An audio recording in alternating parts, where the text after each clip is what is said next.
तो price action को लेकर आप लोगों के कुछ डाउट है, पहले उनको भी क्लियर कर लेते हैं।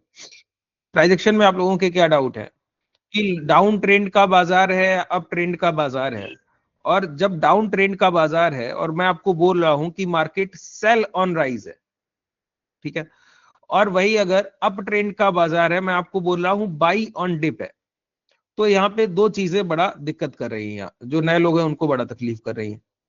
पहली चीज है कि जब मैं बोलूं सेल ऑन राइज का बाजार है, तो वो पॉइंट कौन सा है सेलिंग का जहां पे राइज होने के बाद आप ये मान लें कि ये टॉप है, यहीं पे शॉर्ट करना है, ठीक है। और इसी तरीके से अगर कोई बोले बाई ऑन डिप है, तो कौन सा वो डिप का बॉटम होगा कि जब ये पता लगे कि यहीं पर अब बाई करना है।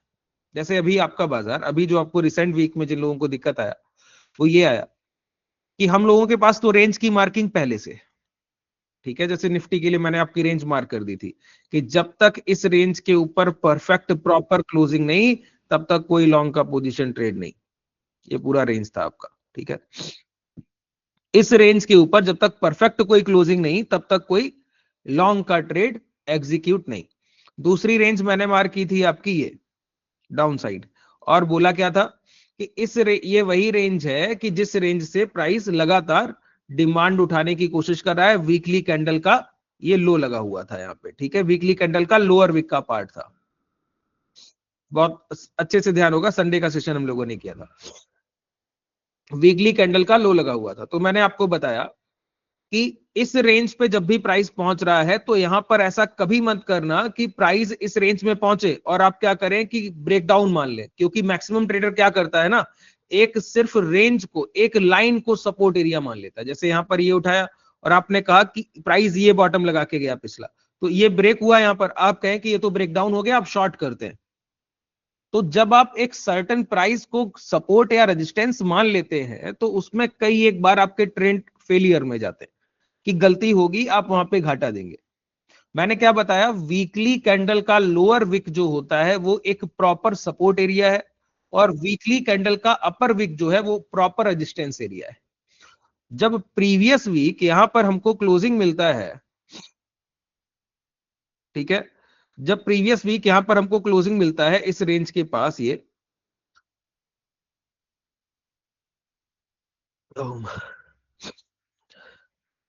उसके बाद जब हम लोग इस रेंज के पास ट्रेड कर रहे हो, तो जब जब तक पूरा रेंज ब्रेक नहीं हो जाता तब तक शॉर्ट नहीं कर सकते। इसी तरीके से अगर हम किसी रेजिस्टेंस एरिया के पास ट्रेड कर रहे हैं, जब तक वो पूरा ब्रेक नहीं हो जाता तब तक हम लॉन्ग नहीं कर सकते। ये दो बातें अच्छे से क्लियर होगी। अच्छा, ये कैसे तय होगा कि ये ब्रेकआउट या ब्रेकडाउन हो गया, कि ये रेजिस्टेंस एरिया है जो ये टूट गया, ये सपोर्ट एरिया है ये टूट गया? इसके लिए हम लोग बिगर टाइम फ्रेम का कंफर्मेशन का वेट करते हैं।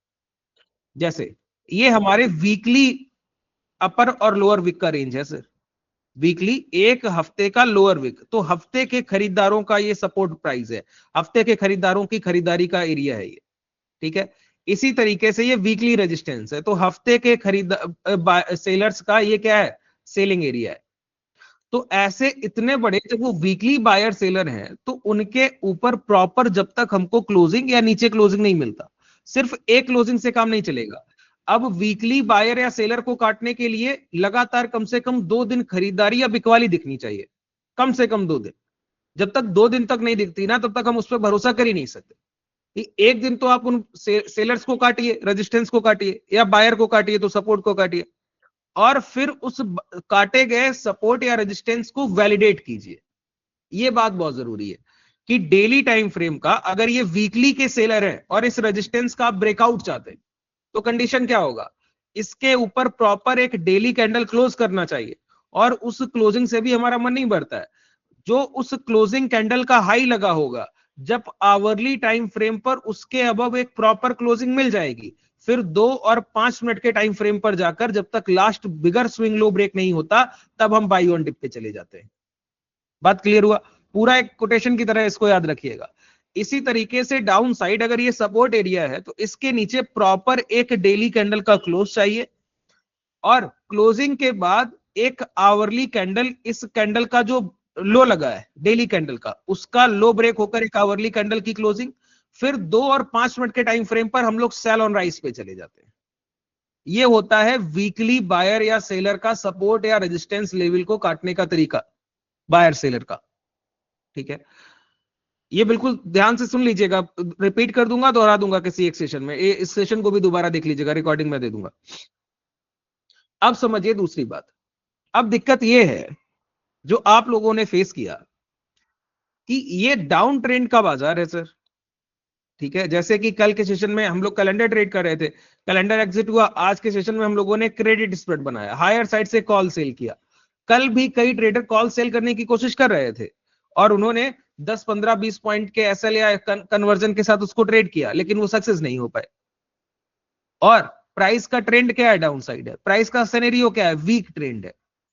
भाव की अभी जो जो तरीका है वो ट्रेड करने का क्या है? कमजोर प्राइस है, वीक प्राइस है। अब कॉन्ट्रडिक्शन कहां पर होता है आपकी कंडीशन में, चार्ट को देखने में, कि एक कमजोर प्राइस है, डाउन ट्रेंड में है प्राइस। ठीक है, पहले मार्किंग करते हैं। ये कोई एरिया है, 100 रुपए का भाव है, सपोर्ट एरिया। सपोर्ट किसको बोलते हैं सर? जहां से पिछली बार कोई प्राइस चल के गया। मान लेते हैं यहां पर एक वीकली कैंडल ऐसे बना था, अच्छे से समझिए बहुत ध्यान से। एक वीकली कैंडल बना था और उसका ये एरिया था और उसकी अपर विक की रेंज को हमने मार्क कर लिया। इस वीकली कैंडल के बाद 1 2 यहां तक मोमेंटम मिला और प्राइस गया 140 तक। ठीक है, अब प्राइस ने यहां से रिट्रेसमेंट की शुरुआत की। शुरुआत करने के बाद प्राइस डाउन ट्रेंड में आएगा। जब 140 से गिरावट होगी और एक पूरे मोमेंटम का, जैसे 100 से 140 जाना हुआ, 100% हमारे लिए मोमेंटम हुआ।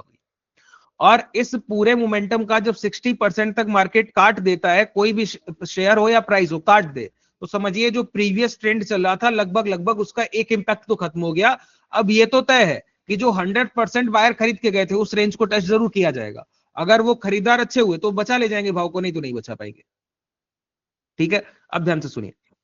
तो ये 100 से 140 40 रुपए हमारे लिए क्या है? 100% बाजार का ये मोमेंटम है, डायरेक्शनल एक ट्रेंड।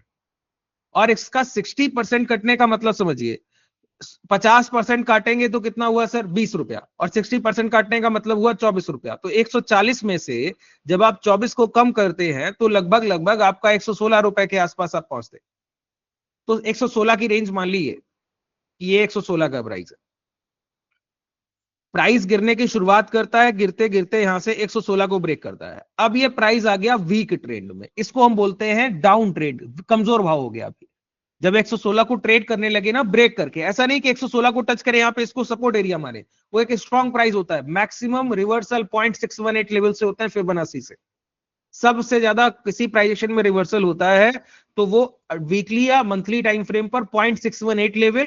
और वही मैक्सिमम टाइम जब आप चेक करेंगे उसको एंकर वीवेब से, ए वीवेब से, तो 0.618 और ए वीवेब लगभग लगभग इक्वल लेवल पे आता है इन्वेस्टिंग के पर्पज से। जब भी आप उसको चेक कीजिए तो कभी भी आप कोई भी शेयर खरीदना है तो ऐसे इंस्टीट्यूशनल खरीदते हैं उसको एवी वेब पर, और वो 0.618 की रेंज होती है। अगर वहां पे मेजर कंसोलिडेशन हो जाए तो सबसे बड़ी खरीदारी होती है। आईएक्स जो चल रहा है ना वो वही रेंज। आईएक्स हम लोगों ने खरीदा था 140 पे, 240-50 के हाई लगा कर आया, दोबारा 160 के लो लगा दिया, फिर 180 के आसपास, बहुत स्ट्रांग है। हम लोगों ने बजाज फाइनेंस की खरीदारी की, टाइम वाइज कंसोलिडेशन पे की। ठीक है, वो अभी आप देखिए कल के सेशन में भी, आज के मुझे लग रहा है चल के गया किसी सेशन, अच्छा गेन है, समझिए।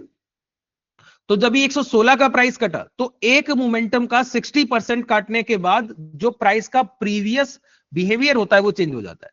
तो इस प्राइस का प्रीवियस बिहेवियर क्या था? Up trend. अप ट्रेंड मतलब स्ट्रॉन्ग प्राइस। स्ट्रॉन्ग प्राइस को हम बोलते हैं बाई ऑन डिप, कि ऐसे भाव में जब भी हमको मौका मिले तो खरीदारी के मौके ढूंढने चाहिए सर। ठीक है, और यही प्राइस जब अपना 60%, एक मोमेंटम का 60% काट दिया, तो जो हम बाई ऑन डिप सोच रहे थे अब उस थ्योरी पे काम नहीं करेंगे, अब हम करेंगे सेल ऑन राइस पे। क्यों? अब हम समझ गए कि भाव में कमजोरी है, वीकनेस है प्राइस में। तो अभी तक जो हम मौके ढूंढ रहे थे कि चलते हुए प्राइस में कोई थोड़ी बहुत गिरावट मिलने के बाद रिवर्सल मिले तो खरीद लिया जाए लोअर टाइम फ्रेम पर जाकर, 2 5 10 15 मिनट के टाइम फ्रेम पर। लेकिन अब ऐसा नहीं, अब क्या करेंगे कि इसी प्राइस को बिल्कुल पलट के सेल ऑन राइस, कि प्राइस गिरने के बाद कभी भी महंगा होकर बेचने का मौका देगा तो बेचेंगे। अब यही प्राइस अगर चलते चलते, ये एक अनटेस्टेड जोन है, बहुत ध्यान से सुनिए, ये एक अनटेस्टेड रेंज है, प्राइस चलते चलते क्या करे, 102 103 के पास ट्रेड करने लगे, और हम लोग वही काम कर रहे हैं, क्या, सेल ऑन राइज, कि जब भी प्राइस अपना सर उठाएगा, महंगा भाव मिलेगा तो बेचेंगे। ये तरीका हमारा है बाजार में काम करने का। प्राइस क्या करता है, अगले सेशन, किसी भी एक सेशन में डायरेक्टली इस रेंज को टच करने आता है, और ये रेंज क्या है सर, वीकली बायर्स का रेंज है और अनटेस्टेड रेंज है। अनटेस्टेड रेंज समझते हैं, कि जिस प्राइस पर पहले कोई बड़ी खरीदारी हुई और उस खरीदारी के बराबर सामने की संख्या में सेलर्स जो है क्वांटिटी नहीं दे पाए बायर को खरीदने लायक, कि अगर बायर वहां पे खरीदने बैठा था 100 रुपए के भाव पर 1 लाख क्वांटिटी, तो सेलर उसको दे पाया, मान लेते हैं 60,000 क्वांटिटी, ठीक है, तो 40,000 क्वांटिटी शॉर्टेज रह गया सेलर का, और वो खरीदार खरीदने के लिए ऑर्डर पेंडिंग पड़ा रहा। तो जब 100 रुपए पर जब डिमांड पूरी नहीं हो पाती है तो भाव महंगा हो जाता है, ये ग्रे मार्केट में होता है, ये हर जगह होता है, ठीक है, कि जब भी डिमांड ज्यादा होगी और सप्लाई का शॉर्टेज होगा तो वो चीज महंगी हो जाएगी। जैसे अभी डॉलर में यही है, कि डॉलर का डिमांड ज्यादा है और सप्लाई कम है तो शॉर्टेज है, तो शॉर्टेज की वजह से क्या हो रहा है, रुपया कमजोर हो रहा है, ठीक है, रुपया कमजोर हो रहा है, हम लोग कितना नीचे से 85 के हाई तक पहुंच गए, 85 को भी क्रॉस किया एक बार, तो डॉलर महंगा है, रुपया कमजोर हो रहा है, यही कॉन्सेप्ट। तो ये अनटेस्टेड रेंज है, तो जिस रेंज में पिछली बार इतना बड़ा एक ऑर्डर ब्लॉक, इसी को ऑर्डर ब्लॉक भी बोलते हैं, कि इतना बड़ा ऑर्डर ब्लॉक हो गया, कि ब्लॉक ऑर्डर हो गया, कि खरीदार तो थे खरीदने के, सामने से सप्लाई नहीं थी, तो ब्लॉक हो गया ना, कि खरीदार खड़े रहे, पेंडिंग हो गए, और बाय सेलर उतना क्वांटिटी नहीं दे पाया बेचने के लिए, तो वो चीज महंगा होना शुरुआत हुई। तो ये उम्मीद मानी जाती है कि जब भी ऐसे स्तर पर दोबारा प्राइस पहली बार लौटेगा तो बायर्स दोबारा वहां पर खरीदने के लिए तैयारी कर रहे होंगे। तो एक अनटेस्टेड जोन एक अच्छा सपोर्ट एरिया माना जाता है, जहां से प्राइस पिछली बार चलकर गया, यही सपोर्ट का मैं डेफिनेशन भी आपको बोलता हूं, कि सपोर्ट का डेफिनेशन ये नहीं कि 100 रुपए से प्राइस 3 बार चल के जा चुका है, कि ट्रिपल बॉटम है, कि फोर्ट है, नहीं। हमारे लिए सबसे अच्छा सपोर्ट वो है कि जिससे प्राइस अभी अभी पिछली बार चल के गया और पहली बार टेस्ट करने आ रहा है, तो उसकी प्रोबेबिलिटी बहुत ज्यादा है, संभावना बहुत ज्यादा है कि वो सही साबित हो। अनटेस्टेड रेंज के सपोर्ट सबसे बेहतर काम करते हैं, और वो जितने बड़े टाइम फ्रेम पर है और ट्रेड किए जाएंगे सबसे लोअर टाइम फ्रेम पर, वीकली टाइम फ्रेम के सपोर्ट ट्रेड किए जाएंगे डेली या आवरली 15 10 5 मिनट के टाइम फ्रेम पर। अब होता क्या है कि यहां जब ये 0.618 लेवल, देखिए इन बहुत छोटी छोटी चीजों पर आप लोगों का ध्यान नहीं जाता है, जब प्राइस 0.618 लेवल को काट गया तो हम तो हैं सेल ऑन राइज पे, और इस सेल ऑन राइज को करते करते कभी ना कभी प्राइस इस कहां पहुंचता है, अनटेस्टेड रेंज में पहुंचता है, जो कि एक सबसे बड़ा डिमांड एरिया है। अब ट्रेडर यहां पे दिक्कत में आता है, सबसे बड़ी तकलीफ ट्रेडर को इसी जगह पर होती है। क्या तकलीफ होती है, कि एक कमजोर भाव और एक खरीदार के दायरे में पहुंच गया, यहां पर हमारा जो प्रीवियस ट्रेड प्लान है उसको बहुत फूक फूक के आगे बढ़ने का समय होता है। ये हमारा प्रीवियस ट्रेड प्लान क्या है, सेल ऑन राइज। ऐसा नहीं है कि हम बेचना बंद कर देंगे, क्या कल के मोमेंटम है, इसके पहले के मोमेंटम में बेचना बंद कर दिया, क्या आज ही क्रेडिट स्प्रेड बनाया, कॉल बेचा सर, ऊपर से कॉल बेचा ना 3% का ऊपर, 53,000 तक हम लोग उसमें सेफ थे। डाउन साइड कहीं भी बाजार जाएगा प्रॉफिट आएगा, यहीं खड़ा रहेगा तो भी प्रॉफिट आएगा, ठीक है। तो ऐसा नहीं है कि बाजार में बिकवाली, सेल ऑन राइज के ट्रेड प्लान को चेंज नहीं किया, लेकिन जब कोई प्राइस किसी एक अनटेस्टेड सपोर्ट एरिया के पास पहुंचता है तो हमको कुछ सावधानियां रखनी होती है। वो कब तक रखते हैं, जब तक प्राइस, देखिए प्राइस अब क्या करेगा, सपोर्ट रेजिस्टेंस को ट्रेड कर सकता है या रेजिस्टेंस को ब्रेक करने जा सकता है, या ब्रेक करके दोबारा अंदर लौट सकता है, बड़ी ट्रैपिंग करेगा, लिक्विडिटी उठाएगा, फिर ये लो ब्रेक करेगा। ये 3 4 पैटर्न होते हैं, ठीक है, या फिर यही कंसोलिडेट करके डायरेक्टली इसको ब्रेक कर दे। इस सपोर्ट को ब्रेक करने के ये तरीका है कि कंसोलिडेट करके डायरेक्टली ब्रेक कर दीजिए, या फिर जाइए इस लास्ट स्विंग हाई को ब्रेक करने से पहले पहले लौटिए और ये स्विंग लो ब्रेक कीजिए, या फिर इस हाई के पास जाइए, लास्ट स्विंग लो को सेफ रखिए, कंसोलिडेट कीजिए, फिर ये हाई ब्रेक कीजिए, या फिर डायरेक्टली जाकर ये हाई ब्रेक कीजिए, एक कैंडल अंदर क्लोज कीजिए, दोबारा बायर स्ट्रैप कीजिए, लिक्विडिटी उठाइए, फिर ये लो ब्रेक कीजिए। तो ये 3 4 5 पैटर्न है, प्रॉपरली यही काम करते हैं। तो जब सपोर्ट एरिया के पास इस रेंज के अंदर जब पहला टेस्ट होने जा रहा है तो उस समय प्राइस दिखेगा कैसे, व्यवहार कैसे करेगा। हमारे लिए कंडीशन नहीं चेंज हुआ, पहली चीज, हमारे लिए बाजार सेल ऑन राइज पर ही है, कुछ नहीं बदला, बस जो बदल गया वो ट्रेड करने का तरीका। जब हम किसी भी वीकली अनटेस्टेड सपोर्ट के पास आए और सेल ऑन राइज के ट्रेड प्लान के साथ पहुंच रहे हो कि हम बेचते हुए आ रहे हैं लगातार, यहां से यहां तक पहुंचा है, जैसे यहां से यहां तक प्राइस पहुंचाइए, ठीक है, यहां से यहां तक पहुंचाइए, यहां से यहां तक पहुंचा, दोबारा यहां कंसोलिडेट करके फिर यहां से यहां तक पहुंचा, हम तो सेल ऑन राइज करते हुए आए सर, हमने तो अपना ट्रेड प्लान चेंज नहीं किया। लेकिन जब हम लोग संडे का सेशन कर रहे थे, मैं आपको यही समझा रहा था कि इस रेंज के अंदर ऐसा मत कीजिएगा कि ये लो ब्रेक हुआ आपने कहा कि शॉर्ट नहीं। क्यों? ये एक मेजर सपोर्ट एरिया है, बड़ा रेंज है, सपोर्ट एक रेंज होता है, रेजिस्टेंस एक रेंज होता है, कोई एक सर्टेन प्राइस नहीं होता। तो ऐसे टाइम पर दो काम किए जा सकते हैं कि प्राइस इस रेंज में एंटर करे, पता नहीं कितना बड़ा पुल बैक दे, कितने बड़े यहां pending order block order zone पहले से पड़ा हो। इंस्टीट्यूशंस का हैबिट होता है ना कि जो उन्होंने पहली खरीदारी कर दी, अगर वो ऑर्डर पेंडिंग रह गए तो वो अपना ट्रेड वहां से हटाते नहीं, कैंसिल नहीं करते, कई एक बार ऐसे होता है, इंस्टीट्यूशन तो बहुत एक बार ऐसे करते।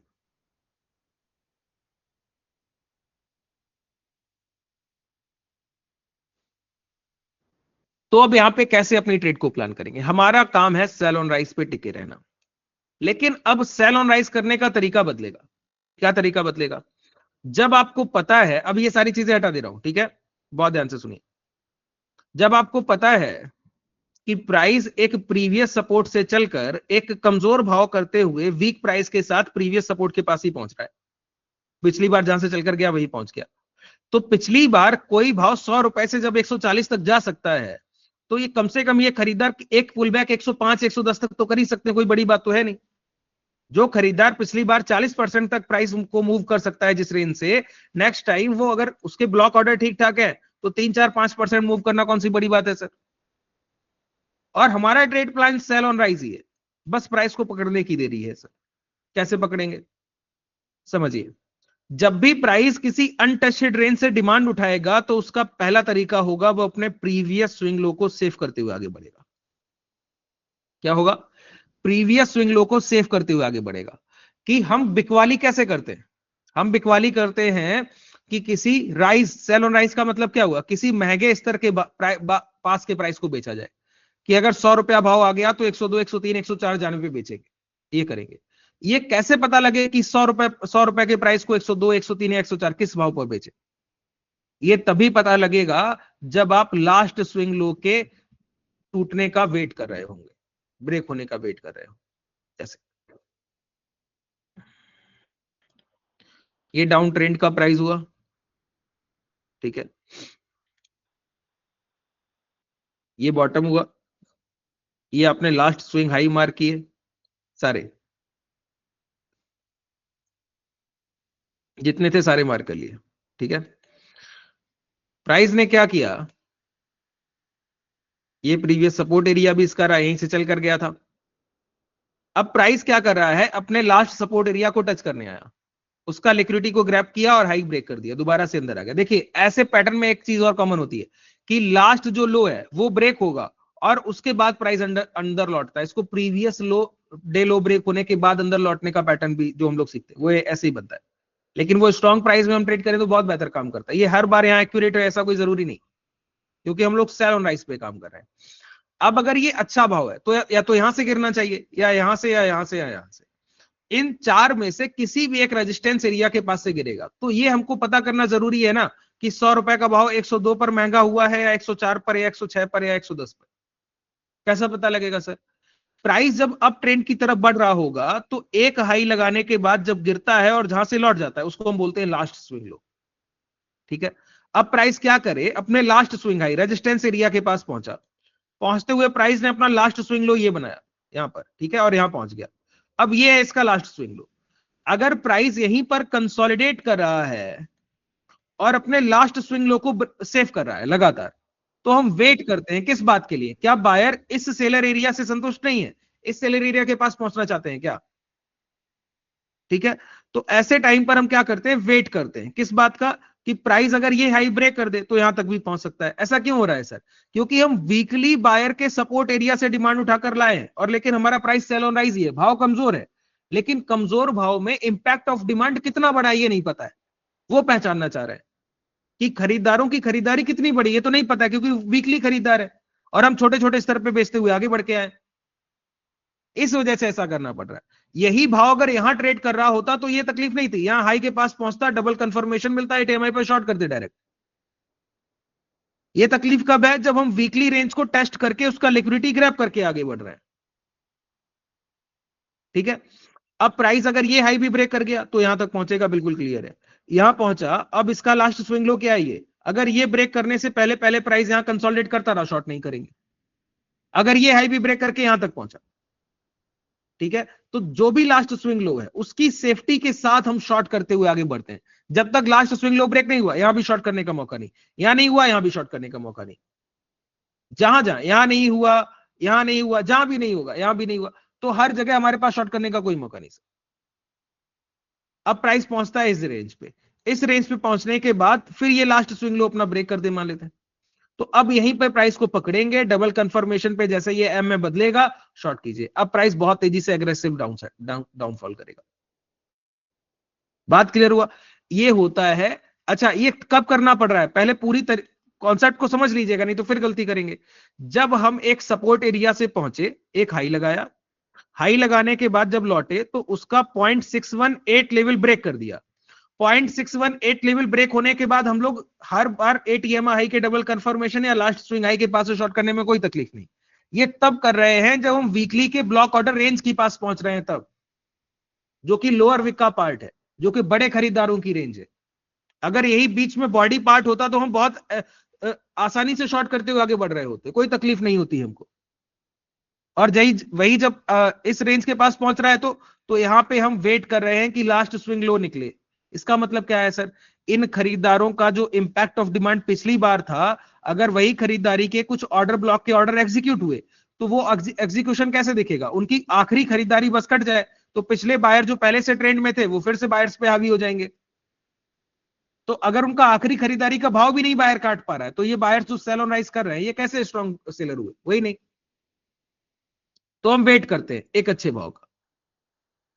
ठीक है, इसीलिए कल जब तक मार्केट, देखिए ऐसे टाइम पे क्या होता है, डायरेक्शनल मोमेंटम बहुत होते हैं। कब?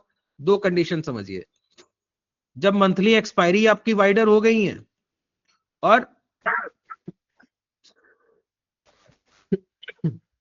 अब ट्रेड करना आसान हो गया आप लोगों के लिए बाजार में, अभी बजट जाने दीजिए और आसान हो जाएगा। हेजिंग बड़ा आसान आपके लिए स्मूथली काम करेगा। ठीक है, देखिए एक तो एक्सपायरी आपके एक्सटेंड हो गई, बड़ी एक्सपायरी मिल गई, और बजट सेशन पास में है तो राइजिंग विक्स, तो वॉलेटाइल मार्केट होता है। वॉलेटाइल क्यों? देखिए जब वीकली एक्सपायरी है तो मैक्सिमम ओपन इंटरेस्ट कहां है? वीकली एक्सपायरी पर है। अगर वीकली एक्सपायरी किसी कॉन्ट्रैक्ट की है तो उसका अधिक से अधिक कॉल सेलर और पुट सेलर, कॉल राइटर और पुट राइटर अपनी पोजीशन कहां बनाकर बैठेगा? वीकली कॉन्ट्रैक्ट पर। वीकली कॉल बेचेगा, वीकली पुट बेचेगा। अब अगर 50,000 का बैंक निफ्टी ट्रेड कर रहा है, बहुत ध्यान से समझ लीजिए, तो 50,000 का बैंक निफ्टी जब ट्रेड कर रहा होगा तो 50,000 के बैंक निफ्टी में अगर आप 52,000 का वीकली कॉन्ट्रैक्ट बेचने जाएंगे तो 2,000 पॉइंट दूर की रेंज हो गई, और आपकी एक्सपायरी है 4 दिन बाद, तो वो आपको जो प्रीमियम देगा वो देगा 100 रुपया, 150 रुपया। बहुत दे दिया तो क्यों? 2,000 पॉइंट आप ओटीएम जा रहे हैं और 4 दिन बस एक्सपायरी में। तो जब भी आप यहां पर आयरन कॉन्डोर और आयरन फ्लाई डिप्लॉय करेंगे, जो कि मैक्सिमम ट्रेडर करता है बाजार में, तो उसको रेंज कितना मिलता है? 700, 850, 1,000 पॉइंट मैक्स। 1,000 पॉइंट ऊपर, 1,000 पॉइंट नीचे, बहुत मिल जाएगा तो, नहीं तो 700, 600 पॉइंट।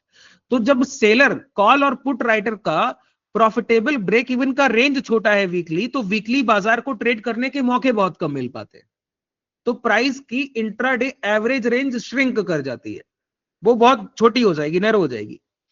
और वहीं पर वही कॉन्ट्रैक्ट जब आपको बेचने का मौका मिलता है 2-2, 3-3, 4-4 हजार पॉइंट दूर के, और वो होती है मंथली एक्सपायरी।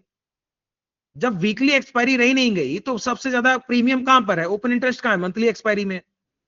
और मंथली एक्सपायरी, डर है सर कि बाजार में एक हफ्ते में पता है कि 2, 2.5, 3% ज्यादा मोमेंटम नहीं होगा, लेकिन महीने में क्या बोल सकते हैं? 5%, 6% कितना अप एंड डाउन होगा? होता नहीं है। हिस्टोरिकल डेटा चेक कीजिए तो कभी भी close to close basis month कभी 5-6% के अबव या डाउन क्लोज करे, ऐसे बहुत कम महीने आपको मिलेंगे। लेकिन एक रिस्क रहता है वॉलेटिलिटी का, तो इसकी वजह से अब यही 50,000 के बाजार में हमको 200 रुपए का प्रीमियम 2,000, 2,500 पॉइंट दूर मिलेगा। तो 2-2,500 पॉइंट रेंज ऊपर मिलना, 2,500 पॉइंट रेंज नीचे मिलना, तो 5,000 पॉइंट रेंज बाजार को ट्रेड करने का मौका मिलता है। और सेलर ही है जो बाजार को पकड़ के रखता है या छोड़ता है। गामा इफेक्ट क्या है? जब ऑप्शन सेलर 12-1 बजे के बाद एक्सपायरी को अपनी पोजीशन स्क्वायर ऑफ करता है तो बाजार को एक्सटेंड करने का मौका मिलता है, चलने का मौका मिलता है। ठीक है, अब बाजार अगर वीकली एक्सपायरीज में बाजार को पकड़ के रखा है सर छोटी रेंज में, और वहीं पर मंथली एक्सपायरी बड़ी रेंज दे रही है, तो प्राइस को वॉलेटाइल होने का मौका मिल रहा है। तो बाजार में जो एवरेज मोमेंटम है, जो पहले श्रिंक हो वो अब बढ़ गए। ये पिछले महीने दिसंबर से आप देख रहे होंगे कि इंट्राडे में एक वीक प्राइस है, अपना बाजार जो है वो कमजोर भाव, एक वीक प्राइस में इंट्राडे में एक कमजोर भाव में भी 1.5% 2% तक के पुल बैक आ सकते हैं। और उसके बाद आज का सेशन दोबारा से पूरा 1% का डाउनफॉल, जितना आप चल के गए उसका 60-70% फिर आप गिर गए। ठीक है, इस पॉइंट को समझा देता हूं, जो मैंने आपको पैटर्न बताया उसको समझ लीजिए बहुत ध्यान से। वीकली टाइम फ्रेम पर आइए, टाइम बहुत हो गया, 2-3 मिनट और लूंगा। ठीक है,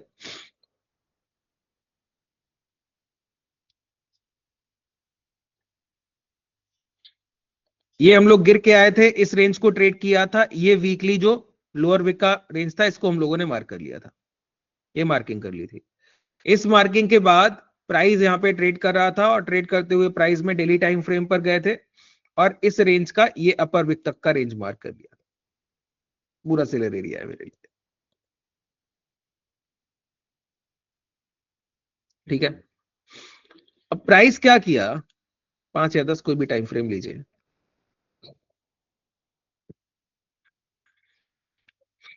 प्राइस ने गैप डाउन करके इस रेंज को 31 दिसंबर की डेट को इसको ट्रिगर किया।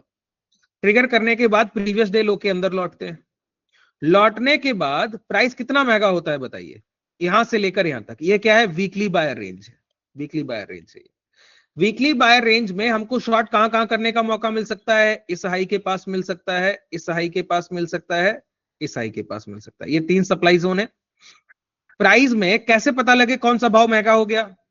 तो प्राइस ने एक हाई लगाया, हाई लगाने के बाद लौटा, ये स्विंग लो लगे, क्या इनके नीचे की क्लोजिंग मिलता है? नहीं, लेकिन प्राइस प्रीवियस हाई फिर ब्रेक कर देता है, जाने के बाद लौटता है, ये स्विंग लो लगाता है। अब जब तक इसको ब्रेक नहीं करेगा तब तक शॉर्ट कर सकते हैं क्या? नहीं। प्राइस ने लास्ट स्विंग लो ये लगाया, इसको टेस्ट करने के बाद ये हाई ब्रेक हो गए, तो ये महंगा जो भाव है ये हमारे लिए कॉस्टली प्राइस नहीं हुआ, सेल ऑन राइज का प्राइस ये नहीं है। क्यों? लास्ट स्विंग लो सारे सेफ है और हम लोग वीकली बायर से खरीदारी उठाकर ला रहे हैं। ठीक है, हमारा चेंज नहीं हुआ, पैटर्न चेंज नहीं है, सेल ऑन राइज पे हम काम कर रहे हैं।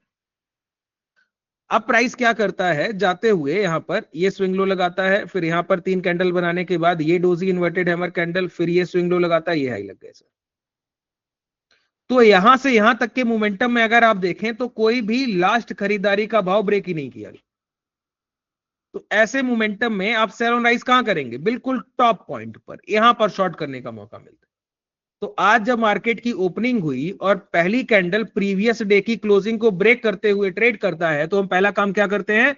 ऊपर से क्रेडिट स्प्रेड बनाते हैं, कॉल साइड से क्रेडिट स्प्रेड बनाते हैं, पहला काम करते हैं। ठीक है, अब आप पूछिए कल के लिए क्या, तो कल प्राइस में कब वीकनेस होगा? जो जब लास्ट स्विंग लो ब्रेक होगा। लास्ट स्विंग लो क्या है? ये कल का मतलब अब जो भी अगला सेशन ट्रेडेबल होगा, तो ये आपके लिए लास्ट स्विंग लो है। तो जब 23,900 ब्रेक होगा तो इसके बाद सीधा टारगेट क्या है? ये पहला टारगेट 23,700। इसी तरीके से ट्रेड होता है सर बाजार। ठीक है, ये पूरा आपके अंदर इस तरीके से फिट होना चाहिए, पूरा ट्रेड प्लान है ये। ऐसा नहीं कि मैं एक कंडीशन या एक प्राइस एक्शन आपको नरेट कर रहा हूं, नहीं, मैं आपको पूरा ट्रेड प्लान बता रहा हूं, पूरा स्ट्रक्चर मैपिंग सिखा रहा हूं आपकी लैंग्वेज, कि जैसे आपको इजी टू अंडरस्टैंड होगा, जैसे आप समझ पाएंगे चीजों को।